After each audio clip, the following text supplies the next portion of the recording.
Sünnat-ı muakkada men sünnat-ı huda ökö bir ele.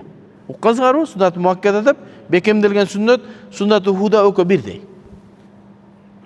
Cemaat bilen namazdı meçitte oku, sünnat-ı muakkada. Kebirki adamlar vacip deyt, tuğraragı bu sünnat-ı muakkada. Vacip bolo turgan bolsa, az cemaatga kelip alganlar bari günökөр boluş kerek bolup kалат. Bolgonu sünnet bolsa biraz jеңилирээк болот, üzürlүү bolsa keçirimli bolot.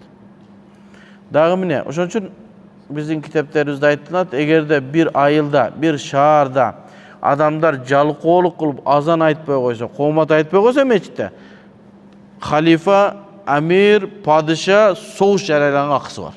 Soğuş jarayalayt. Asker jönөтөт, давай тигилер азанын, жана сүннетул худа бизди туура жолго баштай турган сүннөттөрдөн. Дагы ошого окшогон сүннөттөр көп. Ага сооптор көп жазылат. Эртең кыяматка барганда шапаатка илешебиз деген сүннөттөр ошо сүннетул худалар болот. Экинчи сүннөт бул сүннаты заваид.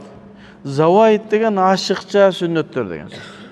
Бул пайгамбарыбыз кылган, бирок үммөтүнөн талап кылынбаган сүннөттөр. Эгерде аны аткарган болсоңуз, сооп аласыз. Ниетиңизге жараша. Аткарбасаңыз, сизден талап кылынбайт. Ал селде кийүү, таяк көтөрүү, кой жегенде дал, пайгамбар далын жакшы көрөң ба? Далыны жөө.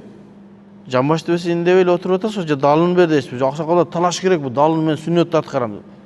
Милдеттүү эмес. Өзүң мүмкүнчүлүгүң болгондо далын алып жесең, эмнеге пайгамбар саллаллаху алейхи вассалам шуну жакшы көргөн, мен дагы жакшы көрөйүн.